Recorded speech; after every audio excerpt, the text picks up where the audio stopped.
Selamat, selamat pagi, salam sejahtera untuk kita semua. Pertemuan pada pagi hari ini akan membahas akuntansi pajak penghasilan ya. Jadi kita tidak membahas pajak yang lain ya. Kita hanya membahas akuntansi pajak penghasilan, itu pun hanya dibatasi pada pajak penghasilan badan dalam rangka menyusun laporan keuangan. Hanya itu. Tidak membahas yang detail mengenai itu, tapi terkait dengan penyajian laporan keuangan, terutama penyajian laporan laba rugi dan penyajian laporan posisi keuangan. Ini materi yang akan kita bahas pagi hari ini meliputi yang pertama adalah overview akuntansi pajak penghasilan atau PPH. Yang pertama.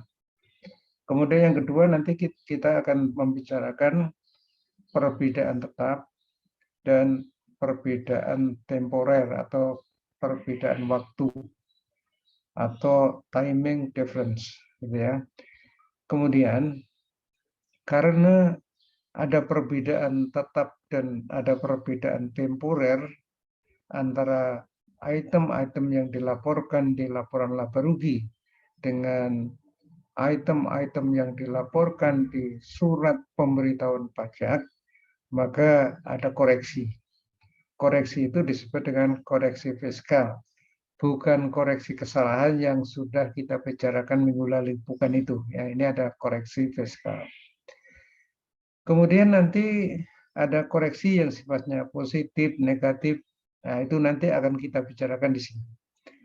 Kemudian berikutnya kita akan bicarakan beban pajak, yaitu beban pajak yang dilaporkan di laporan laba rugi, yang terdiri dari beban pajak kini, nanti ada beban pajak tangguhan, kemudian nanti ada aset pajak tangguhan, dan ada liabilitas pajak tangguhan. Semuanya nanti akan kita bicarakan di sini. Nah, ini nanti ada pajak tangguhan secara rinci nanti akan kita bicarakan, dan nanti pertemuan kita ditutup dengan contoh soal. Ya, contoh soal. Nah, baik, kita akan masuk ke yang pertama, yaitu overview akuntansi pajak penghasilan. Saudara, seperti yang kita selama ini pelajari, laporan keuangan yang kita susun itu kan didasarkan pada aturan-aturan atau pedoman yang ada di pernyataan standar akuntansi keuangan. Ya, PSAK ini diterapkan oleh perusahaan dalam rangka menyusun laporan keuangan ini. Kemudian dalam hal laporan keuangan, dalam hal ini adalah yang terkait dengan pajak adalah laba, maka di laporan laba rugi itu ada laba sebelum pajak atau laba akuntansi atau laba komersial. Kemudian ada juga beban pajak penghasilan atau income tax. Ini yang istilah yang muncul di dalam laporan laba rugi yang disusun berdasarkan PSAK. Kemudian perusahaan juga menyusun laporan yang disebut dengan laporan atau surat pemberitahuan pajak.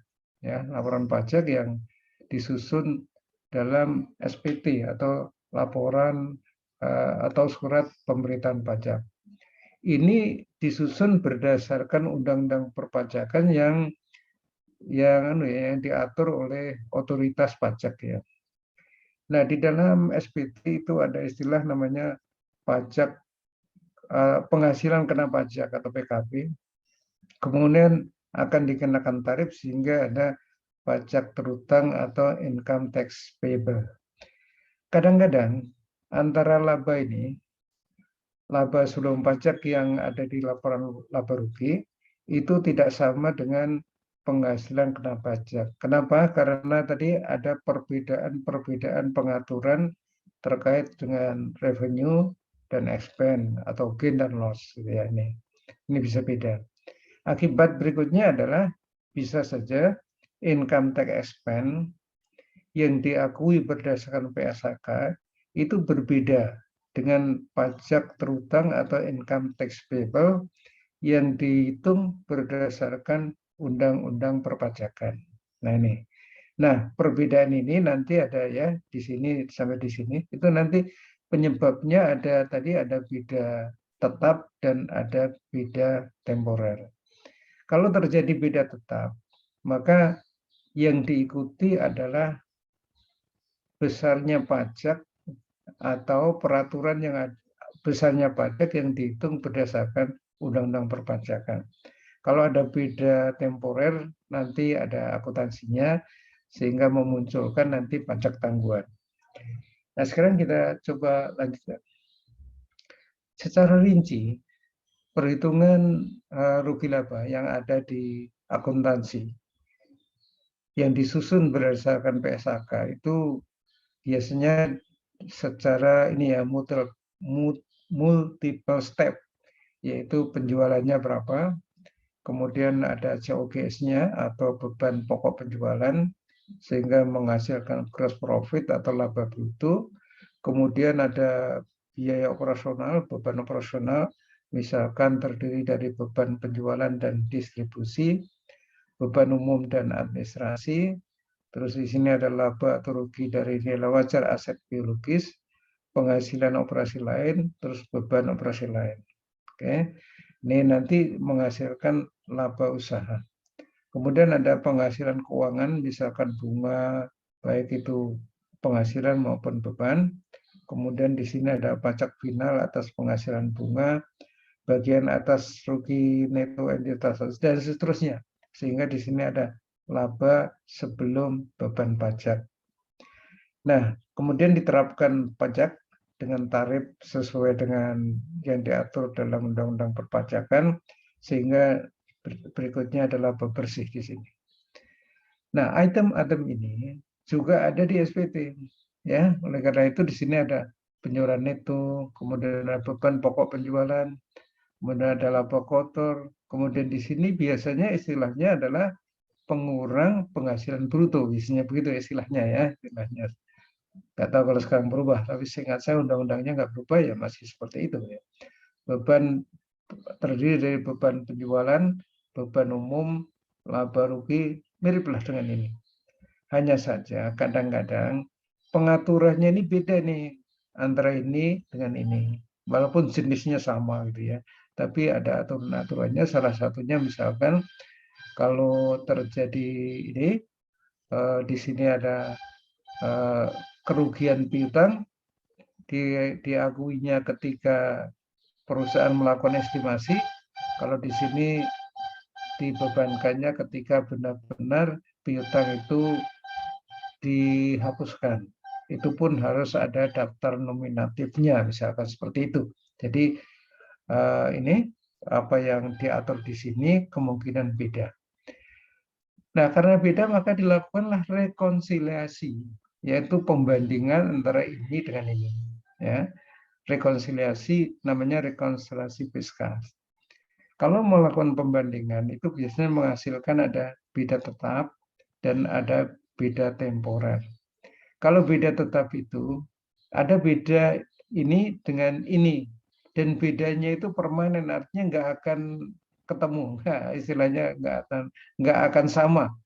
Kalau misalkan di sini diakui sebagai biaya, di sini enggak, ya selamanya begitu. Contoh yang konkret barangkali kalau perusahaan itu memberikan imbalan kepada karyawan berupa natural atau kenikmatan, menurut akuntansi yaitu biaya atau beban. Tetapi menurut Undang-Undang Perpajakan bukan, ya bukan. Itu tidak dimasukkan sebagai pengurang penghasilan bruto. Itu contoh yang sederhana dari beban tetap. Jadi kapanpun nggak diakui oleh pajak, gitu ya. Sementara itu kalau beda temporer, ya tadi saya salah bicara ini beda tetap, ini beda temporer itu bedanya karena waktu saja, waktu waktu pengakuannya. Misalkan kalau yang tadi yang perusahaan mengestimasi ada kerugian piutang, kalau di di akuntansi itu sudah dicatat sebagai kerugian piutang ketika diestimasi, gitu ya. Pada tahun diestimasi terjadinya itu. Tapi kalau di pajak enggak, ya, nunggu sampai benar-benar nggak bisa ditagih, ya di sini, ya di sini. Jadi waktunya aja yang beda dan masih banyak lain. Nah, beda temporer ini nanti akan menghasilkan pajak tangguhannya. Kenapa? Karena ini tadi nanti ada koreksi ya, koreksi. Jadi ada koreksi faisal positif, ya, yaitu menambah pajak terutang, dan koreksi fiskal negatif mengurangi pajak terutang. Ini. Oke, untuk yang beda temporer nanti akan menghasilkan pajak tangguhan. Ya, ini. Nah, pajak tangguhan itu ada dua. Yang pertama adalah liabilitas pajak tangguhan dan aset pajak tangguhan. Ya, nih. Oke, selanjutnya kita coba lihat perbedaan tetap atau beda tetap. Perbedaan permanen atau beda tetap adalah perbedaan pengakuan pajak yang terjadi karena terdapat pendapatan atau biaya atau beban yang diakui menurut akuntansi komersial tetapi tidak diakui menurut fiskal. Contohnya di bawahnya. Atau sebaliknya, ya, perpajakan mengakui ada pendapatan atau beban, tetapi menurut akuntansi itu bukan pendapatan atau beban, ya. Ini seperti itu atau sebaliknya, ya, tadi. Contohnya apa? Yang pertama adalah penghasilan yang menurut akuntansi diakui sebagai penghasilan, tetapi menurut ketentuan perpajakan bukan merupakan penghasilan yang menjadi objek pajak. Di sini misalnya dividen yang diterima oleh suatu perseroan terbatas yang menjadi wajib pajak dalam negeri dari penyertaan modal sebesar 25% atau lebih pada badan usaha yang didirikan dan berkedudukan di Indonesia. Nah, ini contohnya kalau akuntansi mengakui tapi pajak tidak. Ya. Kemudian yang kedua adalah penghasilan yang menurut akuntansi komersial diakui sebagai penghasilan, tetapi menurut ketentuan perpajakan telah dikenakan PPh final. Saudara, saya tidak mau mendalami terlalu ini karena kalau melihat istilahnya ini kan kena pajak juga, cuma sama-sama kena pajak, hanya saja perlakuannya seperti beda tetap, ya. Ini, ya, apa saja ini? Pertama, penghasilan berupa bunga deposito dan tabungan serta diskonto sertifikat Bank Indonesia atau SBI. Ini bunganya sudah final, ya. Artinya bunga yang sudah dipungut oleh pihak lain itu nanti tidak dianggap sebagai kredit pajak pada waktu perusahaan itu melaporkan SPT, ya, ini ya. Tapi ini ada pajaknya, ini ada pajaknya, namanya pajak final. Kemudian yang kedua adalah penghasilan atas diskonto surat perbendaharaan negara. Ini adalah surat utang yang diterbitkan oleh pemerintah Indonesia, ya, ini. Jadi surat perbendaharaan negara itu seingat saya surat utang. Kalau kita beli surat itu berarti kita memberi pinjaman pada negara, kemudian kita dapat bunga, ya, penghasilan. Tapi penghasilan kita dari sertifikat ini nanti akan dipotong PPh final. Penghasilan berupa bunga obligasi. Ya, ini kita kalau punya obligasi, pihak yang menerbitkan obligasi kan membayar bunga pada kita. Pada waktu membayar bunga kepada kita, dia udah motong PPh-nya, ya, PPh-nya, PPDR namanya, ya, oke. Kemudian penghasilan berupa hadiah undian, seperti yang di TV-TV kalau ada yang dapat undian, nanti dikenakan pajak, ya, ini PPh-nya final. Kemudian penghasilan dari penjualan saham di bursa efek. ya itu juga sudah dikenakan final. Nggak perlu, tidak bisa dilaporkan di SPT sebagai kredit pajak. Penghasilan dari transaksi pengalihan hak atas tanah dan atau bangunan. Ya, ini udah dikenakan pajak. Ya, contohnya kemarin saya jual tanah juga sudah dikenakan pajak, saya bayar pajak. Pembeli bayar, penjual bayar. Nah, saya lupa pembelinya bayar nggak, lupa. Tapi saya bayar. Ya, coba saya laporkan di SPT bukan sebagai perhitungan pajak, tapi sekedar lapor saja. Kemudian penghasilan dari usaha jasa konstruksi dan real estate. Nah, ini kemarin sempat saya cari di internet dan dapat memang betul ya, jasa konstruksi itu pada waktu menerima penghasilan, menerima pendapatan hasil penjualan jasanya itu langsung dipotong PPh-nya. Tarifnya banyak ya. Maksudnya tidak hanya satu, tergantung pada jenis jasanya gitu ya. Konstruksi apa itu beda-beda. Nih, kalau kebetulan si pemberi kerja bukan wajib pajak ya, ya mungkin perorangan, maka perusahaan yang memberi jasa konstruksi ini yang harus nyetor sendiri. Berarti sudah ada PPh-nya final.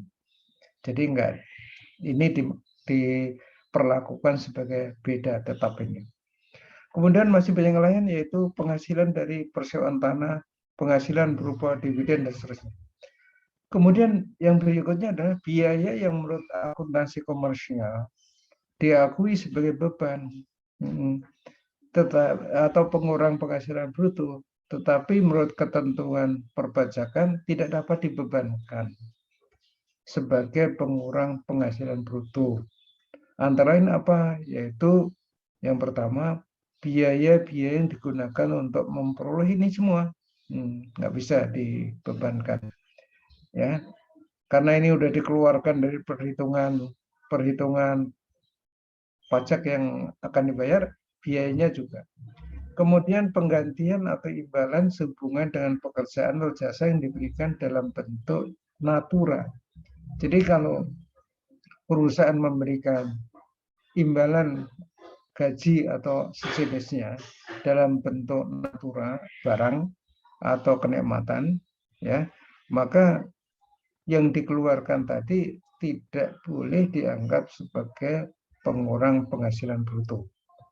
Kemudian sanksi di bidang perpajakan, ya, bunga, denda, kenaikan. Anda udah belajar, saya nggak perlu menjelaskan lagi.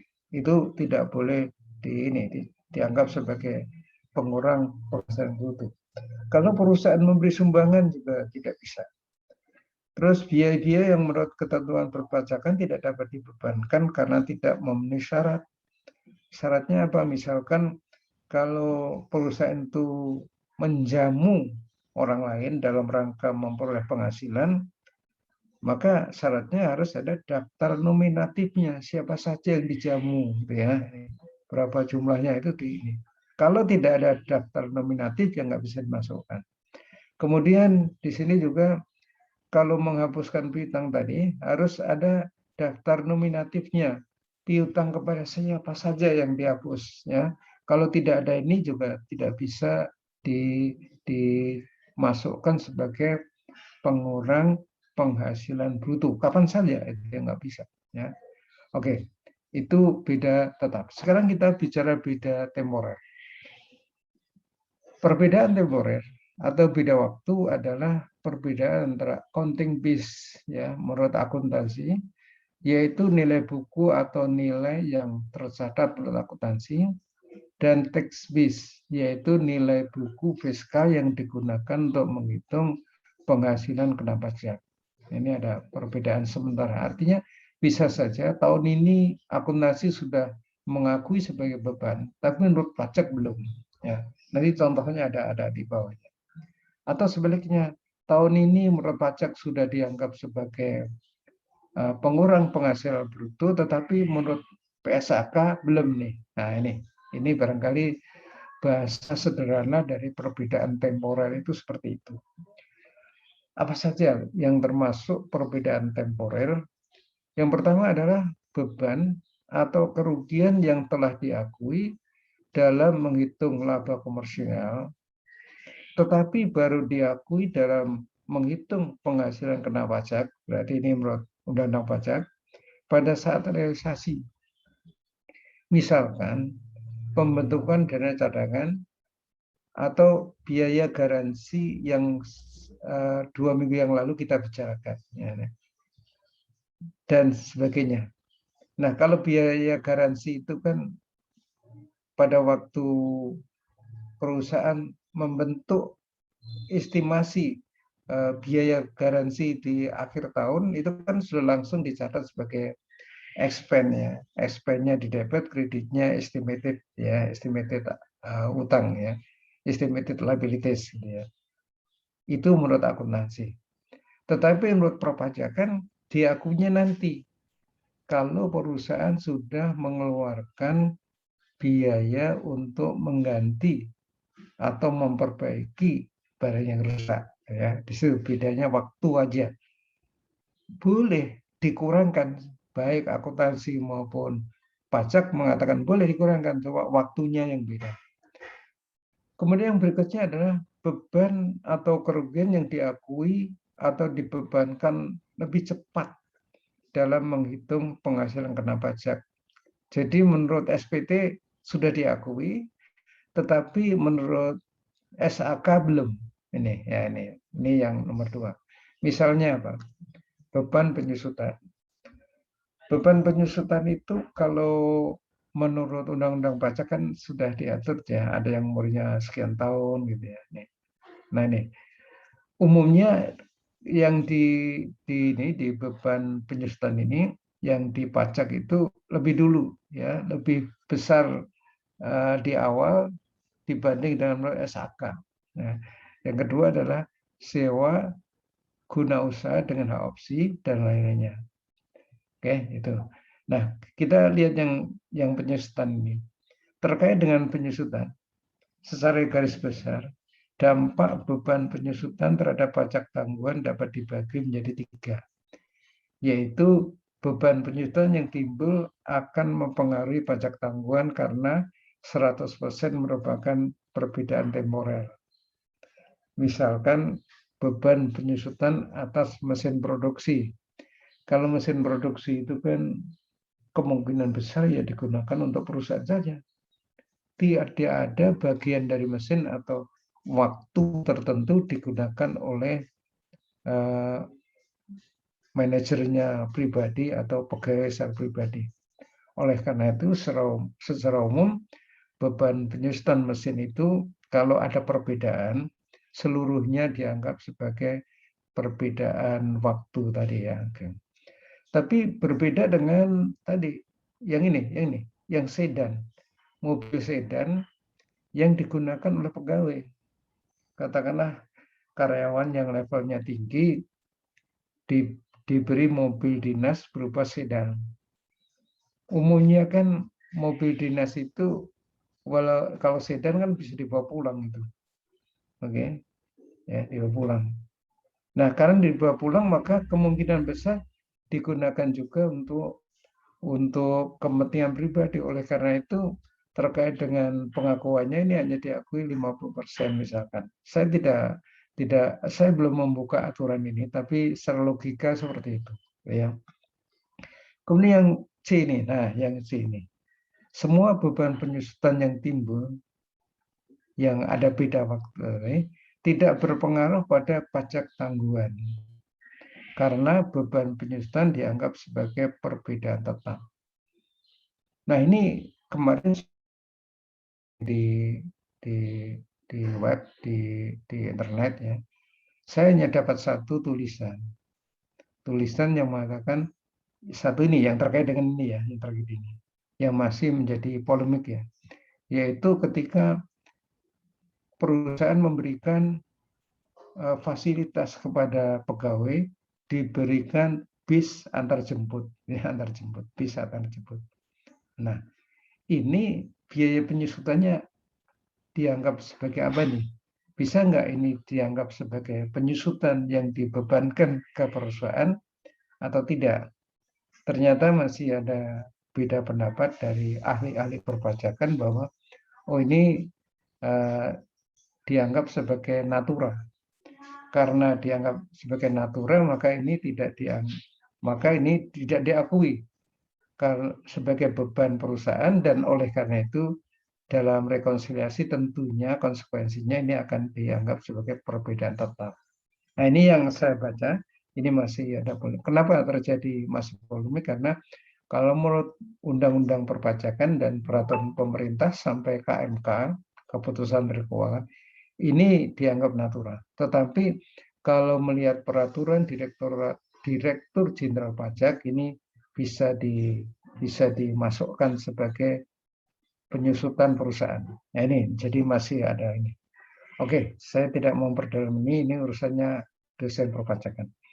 Kemudian berikutnya adalah yang termasuk beda temporer itu adalah pendapatan atau keuntungan tertentu diakui sebagai penghasilan pada saat diterima untuk tujuan fiskal.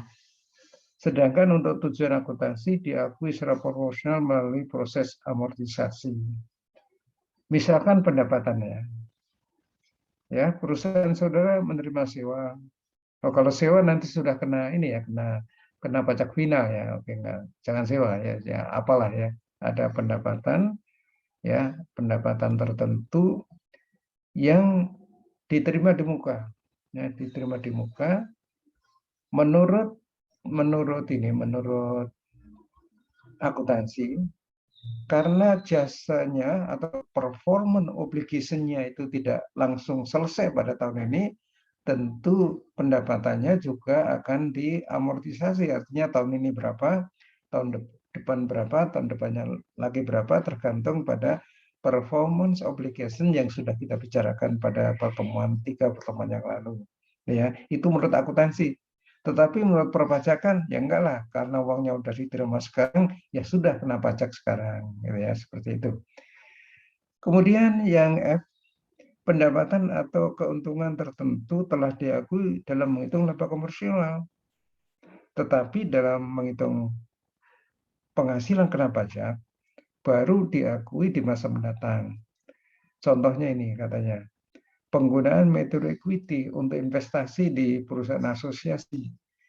Jadi seperti yang kita ingat pada waktu kita bicara investment, ya, kalau investasinya itu 20% ke atas gitu ya, maka kan kita menggunakan equity method. Pada waktu menggunakan equity method, ketika investi melaporkan laba, kan ada jurnal itu. Jurnalnya investmentnya di debit, kreditnya adalah pendapatan. Itu menurut akuntansi. Tetapi menurut pajak ya belum lah, belum terima duit gitu ya. Nah, kapan dipungut pajaknya, dianggap penghasilan ya ketika terima dividen, misalkan seperti itu. Oke, saya kira itu perbedaan temporer. Sekarang dengan adanya beda tetap dan beda temporer tadi, maka ada koreksi fiskal. Ya, oke. Gimana? Gerak-gerak dulu ya. Yang ngantuk nih, gerak-gerak dulu. Nggak apa-apa ngantuk, nggak apa-apa, itu biasa. Kalau dengarkan ceramah ngantuk itu hal yang biasa ya. Nggak usah nggak usah malu. Memang begitu. Karena apalagi ceramah saya kan. Kalau saya malah kalau kelihatan ngantuk itu tandanya nikmat gitu ya, berarti bisa ngantuk. Ya, itu ya, bercanda ya. Oke, supaya tenggorokan saya tidak ini ya, mohon maaf saya harus sebentar.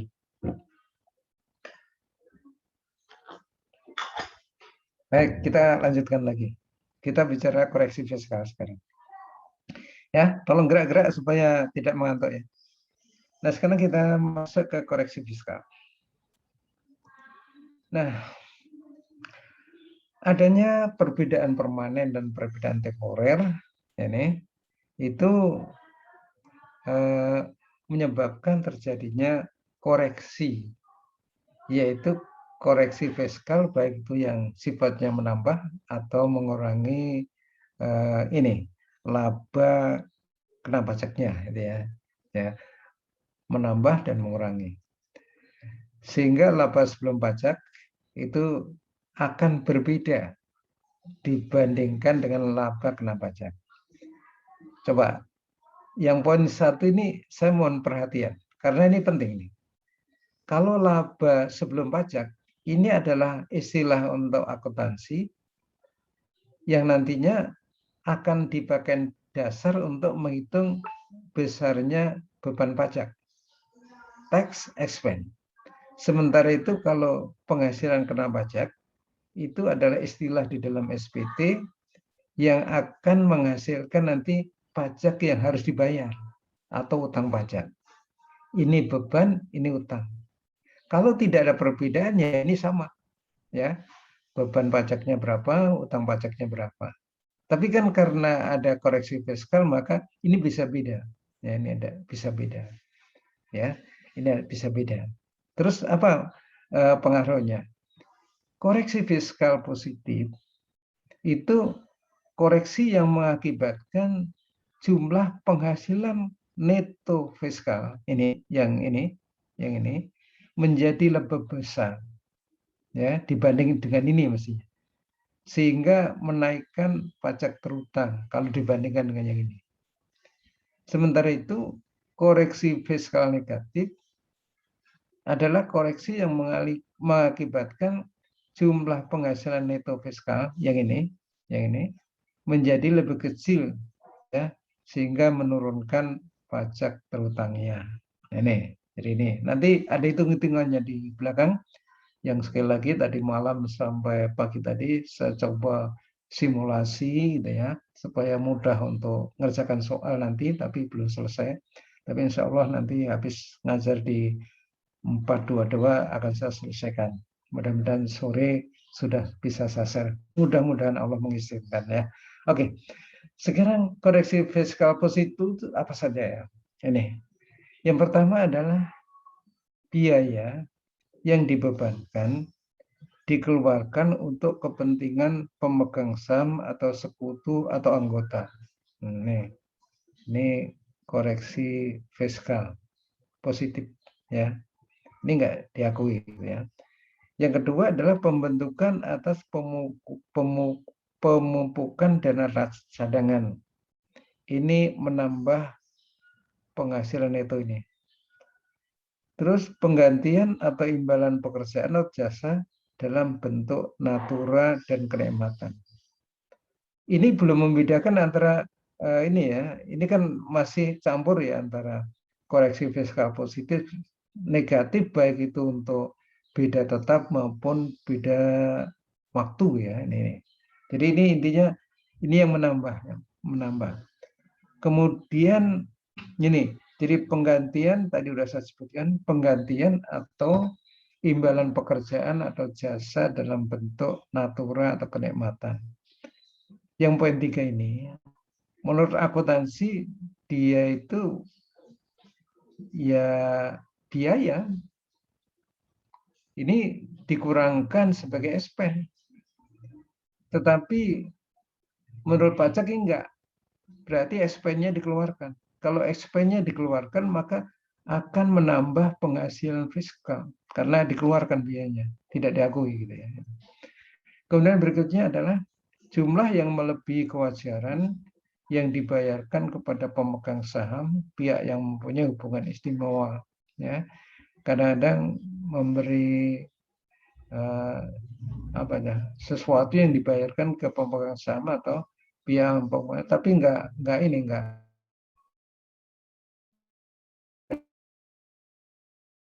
nanti kalau saudara sebagai pemeriksa ini harus diteliti nih. Kalau ada pembayaran dividen atau apa ini wajar enggak ini gitu ya. Ya pihak-pihak yang mempunyai hubungan istimewa. Oke. Kemudian yang berikutnya adalah harta yang dihibahkan, bantuan atau sumbangan. Kan ini tadi nggak bisa penghasilan bruto. Kalau menurut pajak nggak diakui, tentu mengurangi expense berarti menambah penghasilan itu ini, ya. Kemudian berikutnya adalah pajak penghasilan PPh badan yang berupa angsuran PPh pasal 25 dan PPh 29. Ya ini bukan dikeluarkan sehingga penghasilannya bertambah.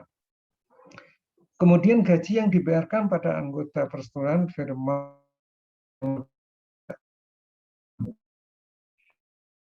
ya, administrasi berupa denda, bunga, dan seterusnya.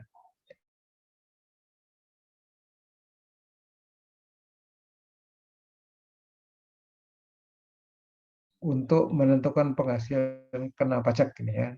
Maka ini dikeluarkan sehingga penghasilan kena pajaknya akan bertambah. Kemudian selisih penyusutan komersial dan fiskal. Ini contoh yang temporer nih. Penyusutan komersial di atas penyusutan fiskal. Misalkan menurut komersial penyusutan tahun ini adalah 100 juta, tapi menurut peraturan pajak 90 juta, maka selisihnya tadi ini dikoreksi. Ya, biayanya dikurangi sehingga penghasilannya nambah. Kemudian selisih amortisasi komersial di atas amortisasi fiskal. Jadi menurut fiskal berapa amortisasinya, menurut komersial berapa. Kalau ini lebih besar maka dikurangi, kalau biaya dikurangi maka penghasilan neto yang akan dikenakan pajak bertambah. Kemudian penyisian fiskal positif lainnya, misalkan karena perjalanan dinas pegawai tanpa disertai bukti, ya berarti kan pengeluaran itu bisa nggak diakui oleh pajak, nggak ada buktinya gitu ya. Kalau diperiksa ya harus ada buktinya. Kalau tidak ada buktinya nggak diakui. Kalau suatu biaya tidak diakui sebagai pengurang penghasilan bruto, maka penghasilan netonya akan naik. Ya, penghasilan neto yang akan dipakai dasar menghitung pajak naik. Kemudian pembagian bonus, tanjim, gratifikasi maupun jasa produksi yang dibebankan kepada laba ditahan. Ya ini pembagian laba bukan biaya ini. Maka mengakibatkan koreksi itu mengakibatkan penghasilan neto fiskalnya akan lebih besar. Demikian juga yang lain, yaitu PPh yang ditanggung oleh perusahaan terhadap sewa rumah yang ditempati pegawai. Ini bukan, ini natura ini ya, nggak dimasukkan sebagai pengurang penghasilan bruto. Kemudian ada penghasilan piutang yang tidak memenuhi ketentuan. Ya tadi tidak ada daftar nominatifnya. Piutang kepada siapa saja yang dihapus, nggak ada. Kalau nggak ada ya dikeluarkan oleh orang pajak. Gitu. Kemudian berikutnya adalah biaya penelitian dan pengembangan yang dilakukan di luar negeri. Ini nggak bisa. Kemudian biaya entertainment ya yang tidak ada daftar nominatifnya. Ini dikeluarkan dari biaya berarti menambah penghasilan kena pajak. Nah, ini. Kemudian kerugian pengalihan harta yang tidak digunakan untuk usaha. Ya, itu nggak bisa dimasukkan, bukan untuk usaha. Ya. Terus macam-macam biaya yang tidak didukung oleh bukti. Ya, semua biaya nggak didukung oleh bukti, yang nggak diakui oleh orang pajak, yang dikeluarkan. Gitu. Bayangin kalau ini bisa dimasukkan ya nanti banyak biaya-biaya fiktif gitu lah ini. Oke, itu yang sifatnya menambah penghasilan neto, menambah laba menurut komersial sehingga menghasilkan penghasilan kena pajak yang lebih tinggi gitu ya itu. Sekarang koreksi fiskal negatif. Ini sifatnya mengurangi ini ya, jadi penghasilan netonya nanti mengecil karena ada pengurangan ini. Jadi tadi laba akuntansinya akan dikurangi dengan koreksi ini sehingga akan mengecil ya, lebih kecil lah gitu ya PKP-nya. Nah, sekarang apa saja? Yaitu penghasilan yang dikenakan pajak final. Ya, yang sudah dilakukan pajak final nanti bisa dikoreksikan. Dan penghasilan yang tidak termasuk objek pajak tetapi termasuk dalam peredaran usaha. Kemudian selisih penyusutan amortisasi komersial di bawah penyusutan amortisasi fiskal, kebalikan dari yang ini tadi. Mana yang ini? Ya.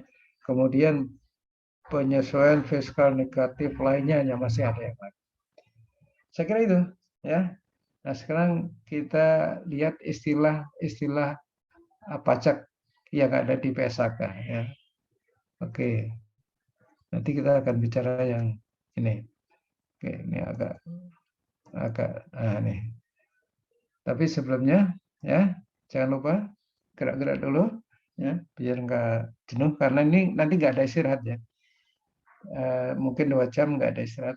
Mungkin kurang ya, mungkin kurang. Insya Allah kurang. Nah, sekarang berapa? 8:23 udah 1 jam ya. Ya, Insya Allah selesainya nanti sebelum waktunya.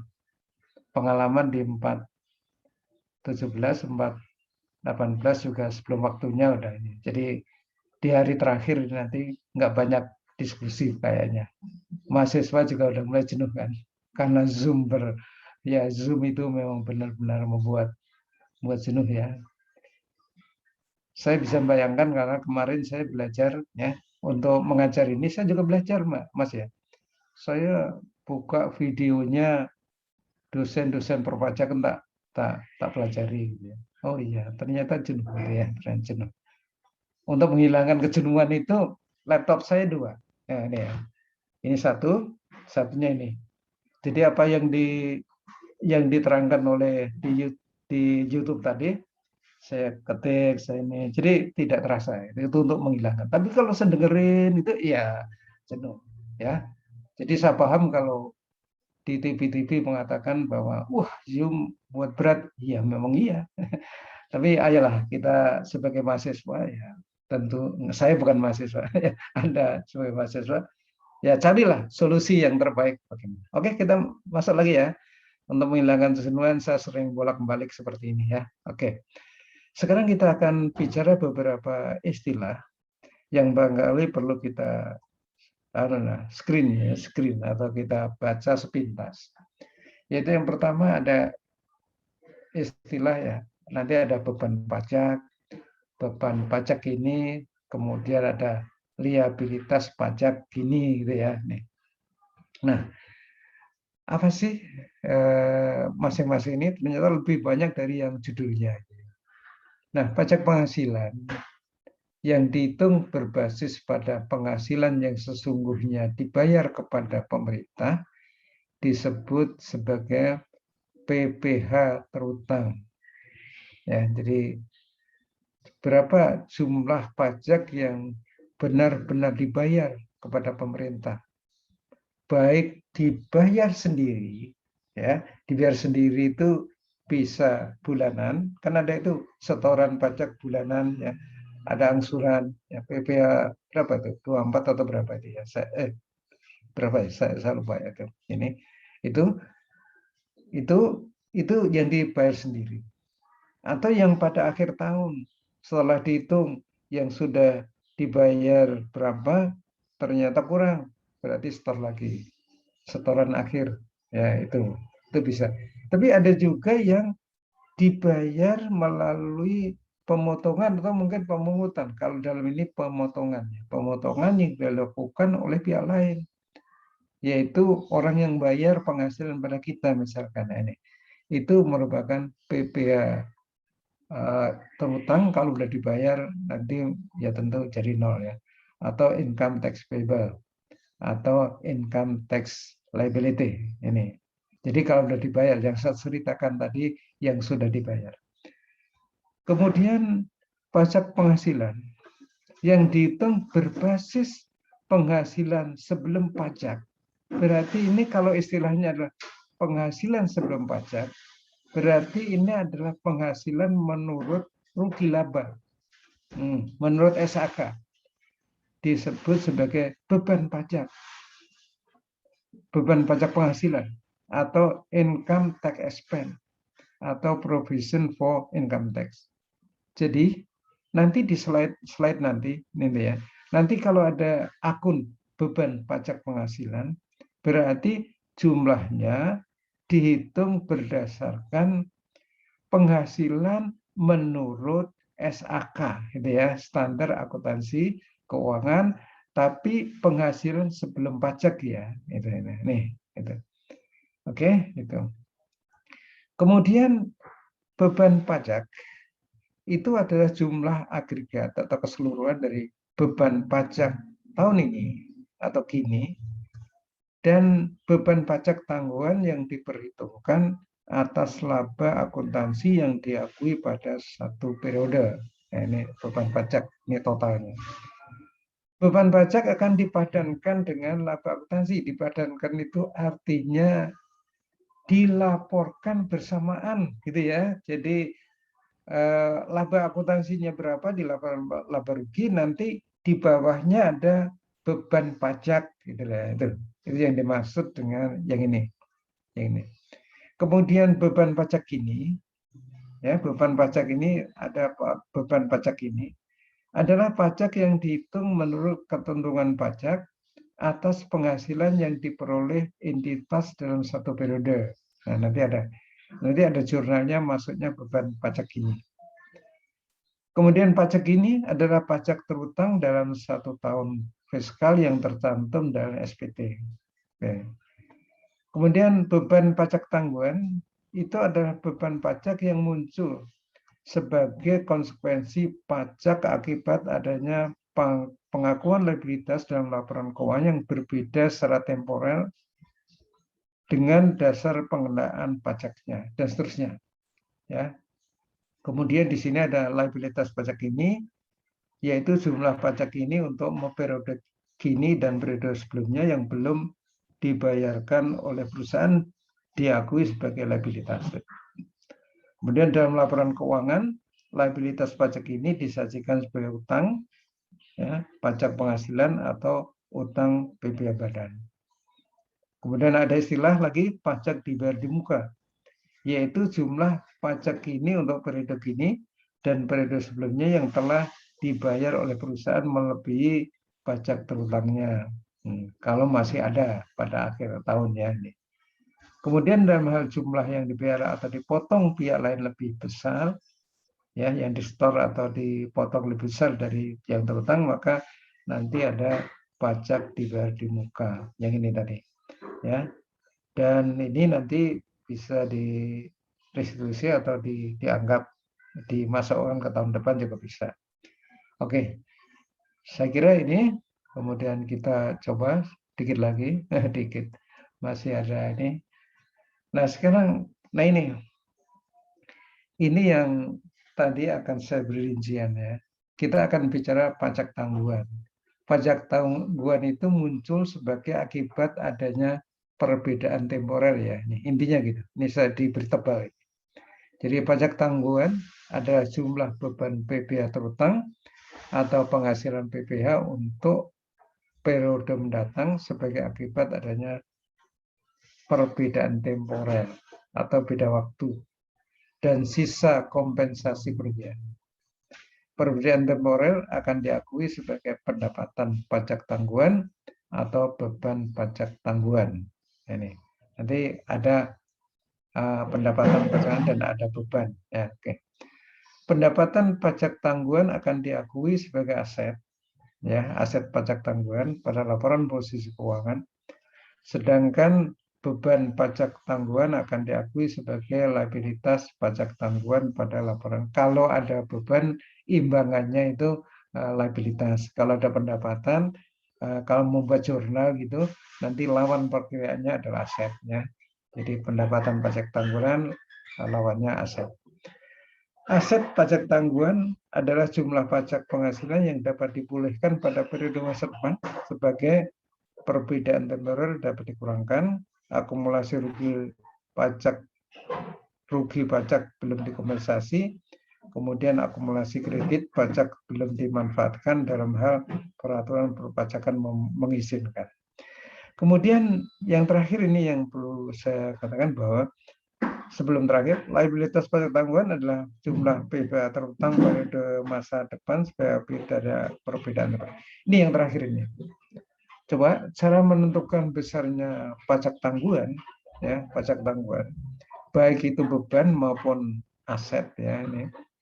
Nah ini caranya adalah tarif pajak PPh badan dikali total koreksi fiskal beda temporer. Ini salah satu cara. Nanti ada cara lain yang saya sampaikan.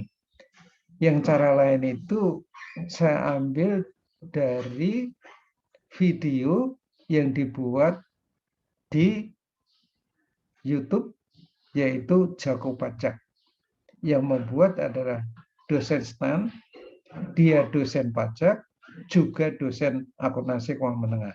Nah ini yang cara lain tadi. Ya, jadi saya sebutkan sumbernya supaya kalau saudara mau baca, siapa tahu nanti kerja di pajak terus pengen tahu ya, diklik aja, di browsing aja, Jago Pajak sudah keluar gitu. Ya, oke. Baik. Ini nanti saya simulasi, setelah itu ini mungkin berguna untuk ujian nanti. Jika hasil perkaliannya adalah negatif, yaitu tarif dikali koreksi fiskal beda temporer itu negatif, berarti timbul beban pajak tanggungan di debit dan liabilitas pajak tanggungan di kredit. Ya, ini kalau koreksinya negatif. Oke, itu yang pertama. Kemudian yang kedua adalah jika hasil perkalian ini semula diselai dari koordinator negatif, ya, tapi saya punya keyakinan ini maksudnya positif, berarti timbul aset pajak tanggungan, ini tanggungan debit dan pendapatan pajak tanggungan kredit. Tapi tidak hanya ini, ya, masih ada lain lagi, ada rumus yang lain ya. Negatif tergantung semula ada saldo liabilitas pajak tanggungan enggak, semula ada aset pajak tanggungan enggak, itu makanya nanti saya tambah ya ini ya. Ini baru ada 2, tapi oke deh, kita tetap gunakan ini. Tapi ini sekali lagi saya tulis merah, siapa tahu saya salah, tapi saya yakin betul bahwa jika hasil perkaliannya adalah positif, berarti timbul aset pajak tanggungan debit dan pendapatan pajak tanggungan kredit. Terutama 2 ini ketika sebelum ada koreksi fiskal ini, perusahaan belum memiliki saldo liabilitas pajak tanggungan dan aset pajak tanggungan. Ya, nanti contohnya ada. Ini sudah saya langsung setuju kalau ini. Tapi kalau semula sudah ada, nanti ada variasinya. Ini betul, tapi ada variasi lagi. Oke, barangkali itu. Ini contoh. Mari kita lihat nih. Contohnya berikut ini.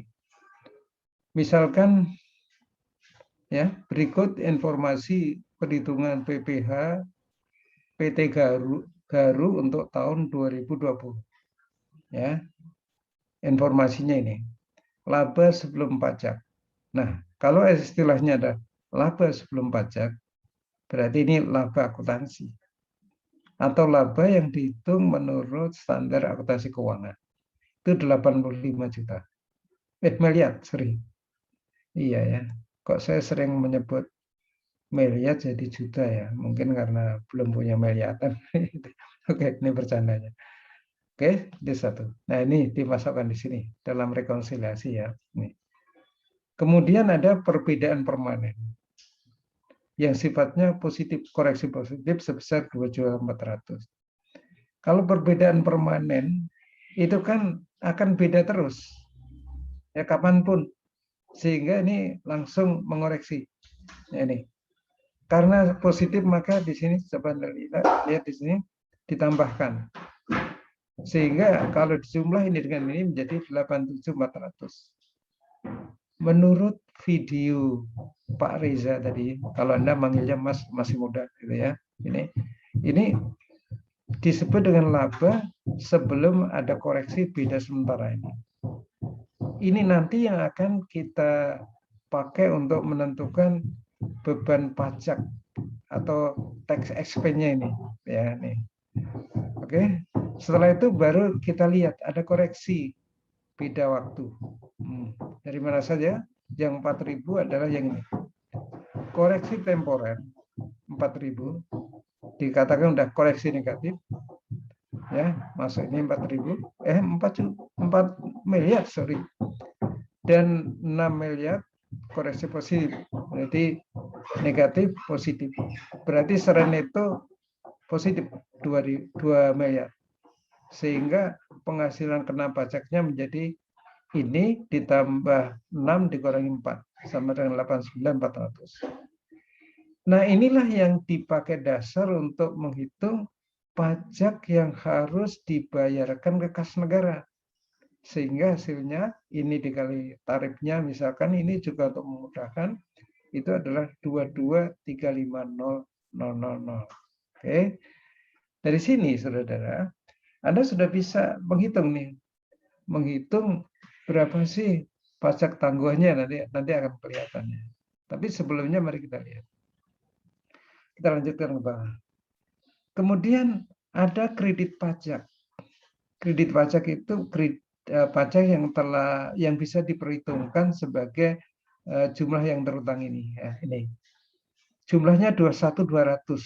Nah, dari mana ini? Mari kita lihat jurnal yang ini. Ya, mari kita lihat sekarang. Pertama ini jurnalnya kita lihat dulu, baru nanti ini akan ditotal ke sini. Yang tentu yang sesuai ya. Pertama adalah PPh final sebesar 2 miliar atas penghasilan sewa tanah bruto 20 miliar.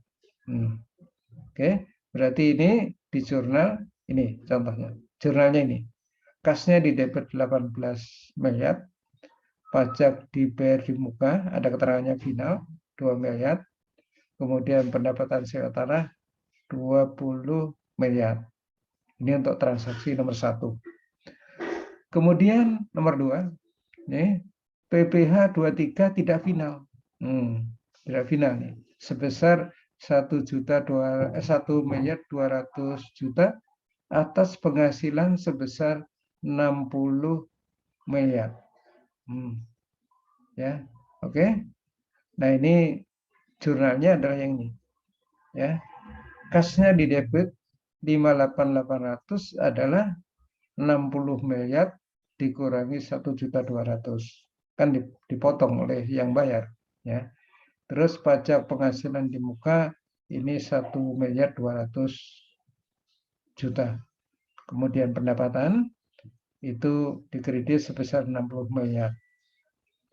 Di slide aslinya ini 48, ini 52. Tetapi saya koreksi, menurut saya tentu sama dengan ini.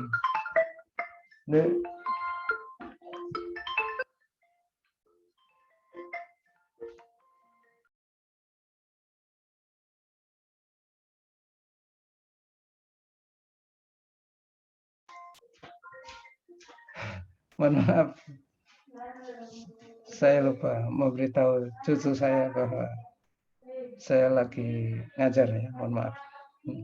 Oke, kita lanjut lagi. Saya ulangi ya. Ini untuk yang kedua, ini seperti ini jurnalnya, tapi ada koreksi dari saya. Mudah-mudahan tidak menjadi masalah. Kemudian kita lihat yang ketiga. Penghasilan diterima dari luar negeri sebesar 200 miliar. Pajak yang telah dipotong di luar negeri 7 miliar 500 juta. PPh 24 boleh dikreditkan terkait penghasilan luar negeri adalah 6 miliar. Tapi di jurnal dulu semua ini. Ini nanti pas memperhitungkan di sini. Jurnalnya adalah kasnya di debit ya, yaitu 250 kurangi 7,5. Itu adalah 242.500.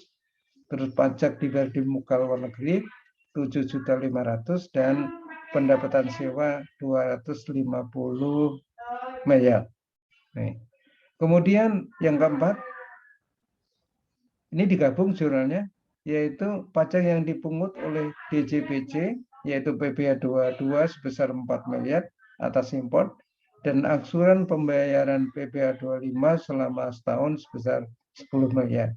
Ini jurnalnya digabung menjadi PPh pajak dibayar di muka PPh 22, pajak dibayar di muka PPh 25, 4 M dan 10 M, kasnya dikredit 14 miliar. Oke, itu. Kemudian di sini ada kata-kata PT Garuh mencatat pembayaran pajak di muka baik final maupun tidak final sebagai pajak dibayar di muka. Terus pajak dibayar di mukanya pajaknya adalah 25%. Nah, sekarang ini ya, 21.200 itu dari mana ya? 21.200. 21.200 itu adalah, coba mari kita lihat ya. Terdiri dari ini, PBA pasal 22 yang dibayar, 23, 24, dan 25, yaitu 4 miliar, 1,2, 6 miliar, dan 10. Ya, coba dijumlah nih. 200, 4, 5, 11, 21. Ya, ini. Nih, ya. Ini yang bisa dikreditkan semua. Nih, ya. Coba khusus yang 6 miliar, yang 6 miliar, tolong diperhatikan. Ini berasal dari penjelasan ini. Coba Anda lihat di sini. Penghasilan diterima dari luar negeri 250 miliar, pajak yang dipotong 7,5 miliar. Tetapi yang bisa dikreditkan adalah 6 miliar. Jadi yang 7,5 ini, jurnalnya kan ini tadi, itu yang 6 miliar itu dikreditkan, artinya dilaporkan sebagai pengurang kewajiban pajak kita, sehingga pajak yang harus dibayar oleh perusahaan ini tinggal ini dikurangi ini, hasilnya ini. Oke, itu ya, seperti itu. Tapi apakah yang 1,5 miliar nanti juga dianggap sebagai beban pajak ini? Jawabannya iya. Nanti ada jurnal yang kedua di sini nanti ya. Oke, kita tunggu dulu. Yang 1,5 sama yang mana tadi, yang final 2 juta nanti setelah ini. Tapi ini yang terkait dengan kredit pajak yang di sini. Oke. Nah, sekarang mari kita lihat terkait dengan rumus yang tadi saya beri komentar, yang ada tulisan merah negatif positif tadi. Sekarang kita lihat pajak tangguhannya berapa ini kalau ada koreksi ini positif, netonya 2 juta. Ini. Nah, maka dihitunglah ini. Dari mana ini 2 miliar? Itu dari sini. Ya. Nah, dari situ. 2 miliar. Yaitu koreksi temporer. Kan ini negatif, positif. Jadi netonya 2 miliar. Baru dihitung 25%, hasilnya adalah 500 juta. Oke, ini cara pertama. Cara yang kedua adalah 500 juta ini bisa dibandingkan, dihasilkan dengan cara membandingkan ini, ya, pajak yang harus dibayar berdasarkan PKP ini adalah ini, dibandingkan dengan sebelum ada koreksi beda sementara, ya berarti yang ini. Jadi ini kita hitung nih, coba. Hasilnya adalah 21.850. Tarifnya sama tentu ya, tarifnya sama. Oke, kemudian yang ini dihitung dengan cara 25% kali ini, atau sudah ada ini, nah ini 22.350. Kalau ini dibandingkan, nih, coba Anda bandingkan ini dengan ini, itu sama dengan ini. Jadi terserah bagi Anda nanti kalau mengerjakan soal, mau pakai ini juga boleh, mau cara ini juga boleh, ya. Kalau ini ada di slide asli, kalau yang ini saya contek ya, artinya saya salin dari teknik yang diberikan oleh YouTube, oleh Pak Reza di YouTube-nya, ya, seperti ini. Jadi biar Anda memilih mana yang nyaman, yang mana yang mudah dipahami, yang mana sama aja. Oke, berarti ini sudah selesai. Sekarang bagaimana dengan jurnalnya? Saudara, tadi menurut slide yang di depan, pajak kini itu adalah pajak yang dihitung dari penghasilan kena pajak tahun ini tadi. Ya, jadi dari penghasilannya ini terus dikena ini. Jadi ini coba Anda lihat nih. Nah, ini ke sini. Pajak ini namanya. Kemudian ini akan dikurangi dengan yang udah dibayar. Yang dibayar nih, yang dibayar. Yang dibayar dari mana? 4 juta dari mana? Ada kayaknya ini kalau nggak salah. Oh, ya betul. Yang 1,2 dari mana? Ini. Nih. Oke ya. Yang 6 juta dari mana? Yang 6 juta itu ini. Yang 6 juta ini keterangannya. Yang 10 juta dari mana? Dari bawah ini. Oke. Jadi utang pajaknya 22350 dan sudah membayar segini, sehingga yang harus dibayar pada akhir tahun yang disebut dengan PPh utang PPh pasal 29 itu adalah 1.150.000.000. Nanti ketika membayar yang 1.150.000.000 ya utang PPh badan di debit 1.150.000.000, kreditnya kas, gitu ya. Oke. Kemudian pajak yang dilaporkan di laba rugi tidak hanya ini, ya tidak hanya ini. Yang mana lagi, Pak? Nah, kan tadi ada pajak final ini. Kemudian ada pajak luar negeri yang memang tidak dihitung di sini, tapi itu kan pajak juga, gitu ya. Oleh karena itu ada jurnal berikutnya, yaitu jurnal pencatatan PPh final dan PPh pajak luar negeri yang tidak dikreditkan dalam rangka menghitung hutang pajak ini. Nah, yang mana? Yaitu yang pertama, Anda lihat nih, beban pajak ini sama ini ditambahkan nanti dari pajak dibayar di muka final, dari yang ini 2 juta, dan pajak dibayar di luar negeri 1.500.000.000. Dari mana? Selisih antara ini dengan ini. Atau ini kan sudah diakui debit ini kan, terus dikredit dengan 6 juta, berarti kan saldonya masih 1,5. Sekarang dimasukkan di situ. Kemudian baru ya ini sudah yang kedua. Nah sekarang saudara, sekarang kita mencatat pajak pendapatan tanggungan yang 500 ini. Gimana ya cara nyatetnya ya? Jadi debit apa, yang dikredit apa? Gitu ya. Nah, coba mari kita lihat ini. Salah satu teknik untuk menentukan ini yang di debit apa, yang dikredit apa, ini bisa begini. Ini akan dimasukkan ke expense. Ya, expense. Ya, expense. Ini ke payable, selisihnya tanggungan. Oleh karena itu ada jurnal di sini. Ya, liabilitas pajak tanggungan ya 500, selisihnya ini kan 500 tadi. Masuk liabilitas pajak tanggungan dan pendapatan pajak tanggungan ya di sini. Ya. Ini kalau di dalam saldo awal ada pajak tanggungan, ada saldonya. Jadi liabilitas pajak tanggungan di debit dan pendapatan pajak tanggungan di kredit. Ya, seperti ini. Sekali lagi, kalau sudah ada. Kalau tidak ada, nanti jurnalnya beda lagi. Nah, sekarang setelah dibuat jurnal, tentu jangan lupa ya, kalau slide aslinya sampai sini, tapi saya tambahin dikit, diposting dong, gitu ya. Nah, sekarang mari kita lihat nih. Kalau diposting, liabilitas pajak tanggungan itu semula kan saldonya ini ada namanya liabilitas ya utang. Kalau utang berarti saldonya kredit. Kemudian ada pendebitan nih di debit ini. Berarti saldo liabilitas pajak tanggungannya menjadi 1.300.000.000. Nih, ini nanti akan dilaporkan di laporan posisi keuangan. Sekarang kita lihat yang kedua. Di sini ada beban pajak ini. Nah, di debit dengan 22350 ini. Kemudian yang kedua ini 3.500.000 debit juga. Jadi totalnya menjadi 25.750 ya. Nah, ini ya seperti ini. Kemudian ini juga muncul penghasilan pajak tanggungan di kredit 500 juta. Tuh. Nah, terus penyajiannya bagaimana?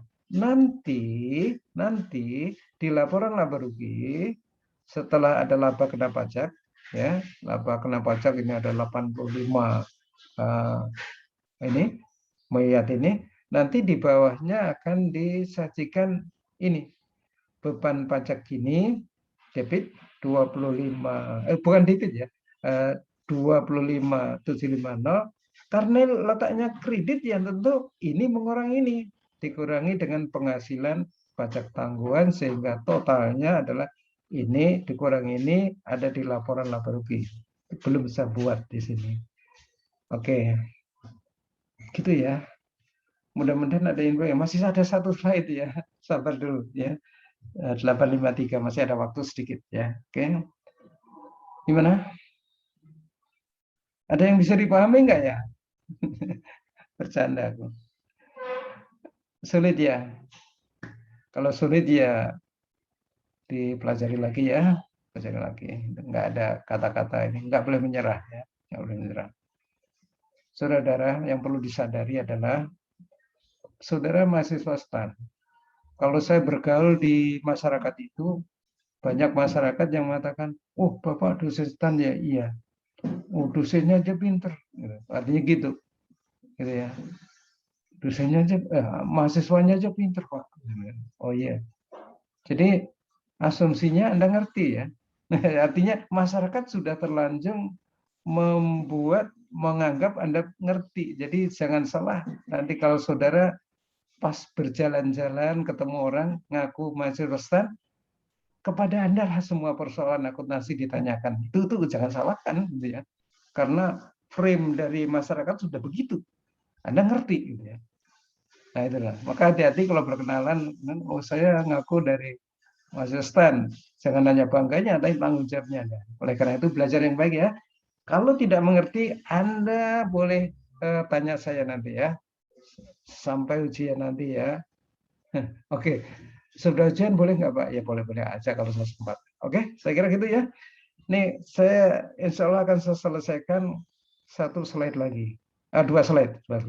Oke, kita lanjut dengan yang ini. Oke, kita lanjut. Ya, slide berikutnya. Agak lemah. Nah, ini. Di sini, saudara, kalau yang dicontoh sebelumnya, coba Anda lihat contoh sebelumnya. Di sini ada liabilitas pajak tangguhan. Ya, ini. Tetapi di dalam contoh yang ini, itu ada saldo aset pajak tangguhan. Kalau liabilitas tadi, saldo adalah kredit, namanya liabilitas. Tapi kalau yang aset pajak tangguhan itu nanti saya posting juga di sini, saldonya tentu debit. Nah itu ya, itu yang pertama kali harus saudara pahami dulu. Jadi di awal ada. Nah sekarang mari kita lihat keterangan yang ini. Laba sebelum pajak itu 60 miliar. Ini ya di kertas kerjanya ini. Kemudian tentu ini nggak masuk sini ya, nggak relevan. Kredit pajak yang dicatat sebagai pajak dibayar di muka 5 miliar, belum. Beban depresiasi menurut akuntansi 1,2, sedangkan beban depresiasi fiskal 1,3 miliar. Berarti bedanya beda temporer. Ya, ini nanti akan dilaporkan di sini. Oke ya. Ya, karena beban depresiasi akuntansi lebih kecil, sementara menurut pajak lebih besar, bebannya ditambah. Ya, kalau beban menurut akuntansi ditambah 100, berarti labanya berkurang. Ini makanya ini nanti kurang. Jadi ini mengurangi yang ini, gitu ya. Logikanya gitu. Kemudian beban pensiun menurut akuntansi 1,5 miliar, sedangkan beban pensiun menurut fiskal itu 900. Ini beda tetap. Beda tetap. Kemudian sumbangan juga sama. Itu beda tetap. Sehingga kalau Anda perhatikan di sini ada pendataan sewa yang sudah final. Final perlakuannya sama dengan beda tetap. Sehingga coba perhatikan di sini. Jadi yang 600, yang ini yang 1.500.000 dibandingkan dengan 900, yang beban menurut ini fiskal lebih rendah. Kalau lebih rendah berarti beban menurut komersial dikurangi. Kalau beban dikurangi berarti labanya bertambah. Gitu ya. Makanya ini sifatnya menambah 60 miliar ini. Kemudian kita lihat berikutnya. Yang berikutnya yang 700 sumbangan. Sumbangan ini menurut akuntansi sudah mengurangi ini, tapi menurut pajak enggak itu. Maka karena bebannya dikurangkan atau dikeluarkan, maka ini menambah 60 miliar ini. Kemudian pendapatan sewa ini udah final, karena final ya ini ya dikurangkan dari pendapatan ini. Dalam rangka, kenapa dikurangkan? Dalam rangka menentukan penghasilan kena pajak yang ini, ya gitulah. Supaya yang kalau dikalikan ini nggak dikenakan lagi, gitu kira-kira bahasa sederhananya begitu, ya. Ini dikurangi ini karena udah dikenakan pajak nih. Hasilnya nanti 61 mejat itu adalah akan dikenakan pajak yang 25% ini, gitu ya. Itu perlakuannya seperti itu. Sekarang yang berikutnya adalah yang ini beda sementara. Kemudian sekali lagi salah satu cara ini adalah dihitung dulu laba sebelum koreksi perbedaan sementara berapa. Nih, 61 100. Oke. Setelah itu ada beda sementara, sifatnya mengurangi, berarti ngurangi ini hasilnya menjadi 61 juta. Kemudian dihitung ini pajaknya adalah ini, kalau ini hasilnya ini. Kemudian ada kredit pajak 5 juta. Mana? Yang ini, 5 juta ini. 5 juta ini. Sehingga yang harus dibayar adalah 10.250. Karena ada beda sementara ini, maka ada pajak tangguhan. Caranya gimana? Ya inilah, ya ini 100 juta dikali 25%. Negatif, ya ini negatif. Nah ini, sehingga ini negatif 25. 25 juta juga bisa dihitung dengan cara membandingkan ini. Ini dihitung berapa pajaknya, ini adalah tax expense-nya. Kemudian dibandingkan dengan ini. Ini disalin. Ini. Jadi ini sama dengan ini. Dibandingkan. Ini perbedaannya sama dengan ini. Oke, gitu ya. Jadi mana yang nyaman pakai, ya kan? Kemudian coba perhatikan. Berikutnya adalah jurnal. Pertama kali kita jurnal beban pajak kini, yaitu yang diambil dari yang pajak terutang yang didasarkan pada PKP yang benar-benar ini ya, yang menjadi beban yang akan dibayar tahun ini, baik melalui di muka maupun yang dibayar akhir tahun nih. Ini kan ini seperti ini. Kemudian pajak dibayar di muka dikredit 5 juta. Kan yang 5 juta ini karena istilahnya pajak dibayar di muka kan kalau dibuat rekening besar gitu kan, ini saldonya debit ya. Sekarang kita kredit. Kemudian utang pajaknya yang 10 ini, ya ini 10.250. Oke, kemudian ini diposting nanti ya. Kemudian kalau ini dibayar ya tentunya utang PBH badan di debit, kreditnya kas. Ya. Sekarang kita lihat yang kedua, pajak tangguhan. Pajak tangguhan. Pajak tangguhannya yang ini, yang 25 ini di jurnal dengan cara jika semula ada ini pajak tangguhan saldo debit, kemudian ada negatif hasilnya, maka di jurnal beban pajak tangguhan sebesar 25 juta debit dan aset pajak tangguhan 25 juta kredit. Intinya ini mengurangi ini, gitu ya. Oke. Ya, karena perusahaan punya saldo aset pajak tangguhan, beban pajak tangguhan akan dicatat sebagai pengurang saldo aset pajak tangguhan. Betul ini ya, ini ya, betul. Kalau diposting ya nanti akan seperti ini. Jadi ada aset pajak tangguhan ya, semula kredit ini debit, beban pajak ini 15.250 dari sini. Tapi ini mestinya ada satu lagi nih, sebentar. Ini belum, ini dari aslinya begini, tapi mestinya kan yang mana yang final tadi, mana yang final? Yang final. Ada yang final tadi ya ini. Ini kan mestinya berapa nih? 10% berarti 20 juta juga dimasukkan ke sini ya, ini mestinya. Tapi belum lengkap nih. Kemudian beban pajak tangguhan, Anda lihat di sini ada 25 debit, terus asetnya dikredit. Sehingga nanti, ayo terakhir ini udah terakhir. Ini dilaporkan di laporan posisi keuangan. Sisi debit ya. Kemudian beban pajak ini beban pajak ini 15.250 mestinya sekali lagi ditambah dengan yang ini tadi ya. Final kan masuk juga gitu ya ini. Kemudian ini dua-duanya ini akan dilaporkan di laporan laba rugi ya. Karena jumlahnya sama-sama debit, maka ini di total. Oke, dan yang terakhir ini adalah ringkasan saya, tapi ini masih kurang dua kasus. Jadi begini, misalkan tidak ada aset dan liabilities pajak tanggungan awal, terjadi koreksi negatif, maka nanti jurnalnya terkait dengan pajak tanggungan itu seperti ini. Beban pajak tanggungan debit, liabilitas pajak tanggungannya kredit. Kemudian bagaimana jika ada liabilitas pajak tanggungan awal, terus ada koreksi positif, tentunya ini semua koreksi positif dari timing difference ya, karena yang menyebabkan pajak tanggungan adalah timing difference ini ya. Maka ini logikanya, kemudian jurnalnya adalah liabilitas pajak tanggungan ya. Ini debit ya, ini debit, kreditnya adalah penghasilan pajak tanggungan kredit. Kasus yang ketiga, tidak ada aset dan liabilitas pajak tanggungan awal. Nah, kalau tidak ada gimana?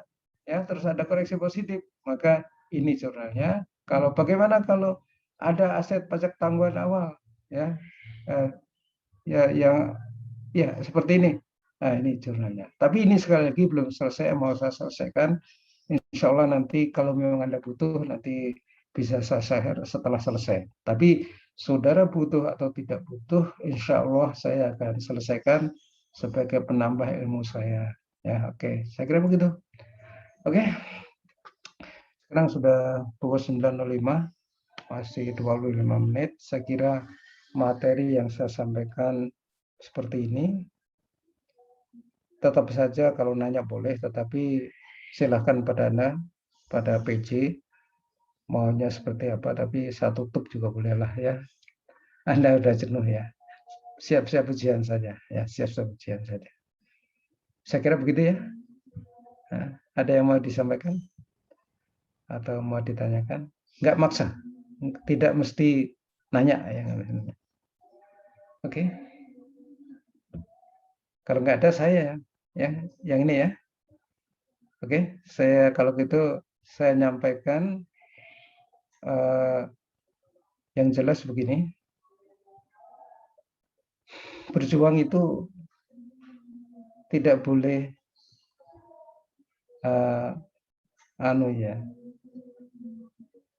gentar, tidak boleh Anda kecil hati ya.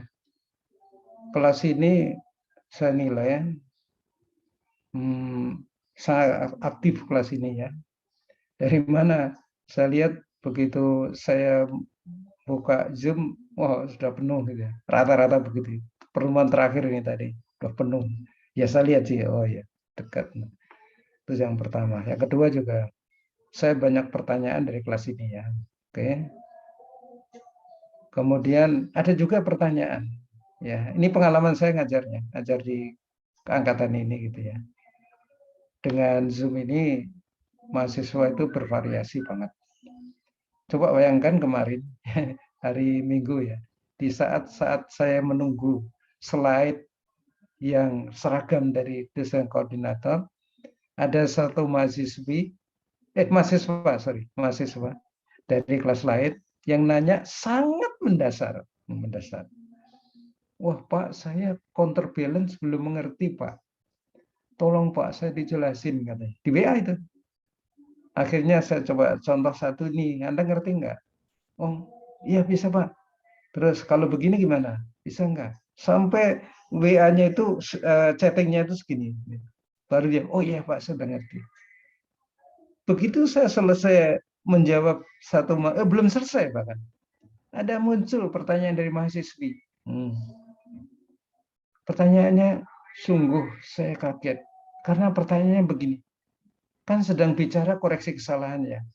Dia nanya, Pak, bagaimana cara menentukan bahwa kesalahan itu merupakan kesalahan murni karena tidak sengaja, dan karena fraud. Fraud itu kecurangan. Subhanallah. Ini anak, ini baru intermediate. Materi yang ditanyakan itu kira-kira materi apa ya, menurut saudara? Kira-kira itu materi auditing tingkat 5. Gitu ya. Auditing tingkat 5, bukan tingkat 3 lagi. Itu udah tingkat 5 karena fraud itu ada di sana.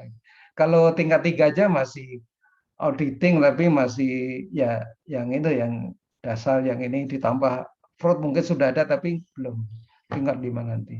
Seperti itulah, seperti itu. Jadi variasinya banyak. Oke. Tapi semua saya jawab dengan baik ya. Kecuali yang fraud saya anjurkan pikir AKM dulu, baru berdoa tahun depan ada pelajaran. Ya, itu ya. Langsung dia tertawa. Hahaha, iya Pak, tinggal seminggu ya Pak ya. Semester depan. Iya. Oke. Baik ya, saya kira itu. Terus yang perlu saya sampaikan lagi adalah berjuang jangan henti-henti ya. Saya masih menunggu pertanyaan Anda sampai hari Kamis jam 5 pagi. Ya. Setelah kira-kira 10 menit sebelum ujian, saya udah nggak mau jawab. Ya. Kenapa? Karena kalau saya jawab itu bisa diartikan saya membocorkan sesuatu, gitu ya. Oke, itu satu ya. Jadi saya masih menunggu pertanyaan saudara. Insya Allah saya akan layani Anda dengan baik ya. Oke, itu pesan dari saya. Terus yang kedua, berjuanglah, jangan menyerah. Ibarat laki-laki gitu ya. Ini terutama laki-laki ya.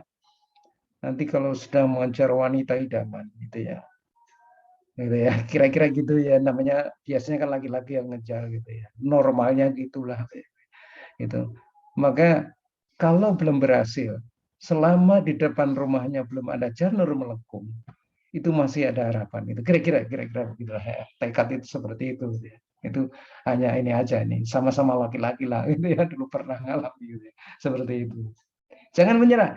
Sebelum ada pengumuman bahwa Anda gimana gitu ya, saya yakin Anda lulusnya. Maka berjuang terus. Itu ya. Saya kira itu pesan saya. Terus yang berikutnya adalah Pak Margono sudah berusaha memberikan yang terbaik yang saya miliki, termasuk saya ngajar pakai jas. Ya. Memangnya biayanya nggak mahal, nggak ya. Maksud saya ini bercanda aja. Ya saya lakukan supaya apa? Memberikan terbaik itu ya memberi contoh dan sebagainya. Itu ya seperti itu. Ya. Bagaimana bayangkan kalau saya pakai kaos oblong? Tentu Anda mungkin pakai kaos singlet kan itu ya. Oke, gitu ya. Seperti itu. Termasuk materi saya usahakan untuk yang terbaik. Namun saya sadar pula bahwa saya banyak kekurangan, untuk itu saya mohon maaf yang sebesar-besarnya. Tapi jangan punya arti saya ingin memperbodoh Anda, bukan. Saya ingin memperbaiki Anda, membuat Anda pintar. Itu cuma belum mampu, itu aja. Oke, itu ya. Kalau ada kesalahan, yang jelas saya nggak sengaja. Saya tidak ada kesengajaan untuk membuat mahasiswaku biar kesel gimana, itu nggak ada. Ya termasuk menjawab pertanyaan itu saya hati-hati loh Mas. Satu kalimat itu saya hati-hati. Kalau toh masih salah juga itu tidak sengaja. Oleh karena itu saya mohon maaf. Karena ini muamalah, jadi tolong diikhlaskan kalau ada kekurangan, ada kesalahan. Ya, supaya semuanya halal gitu ya. Oke, saya kira itu ya. Ya, belajar yang baik ya. Saya kira begitu. Kalau tidak ada dari saudara, saya mohon izin dulu. Ya, mohon izin. Izin, Pak. Ya. Oh,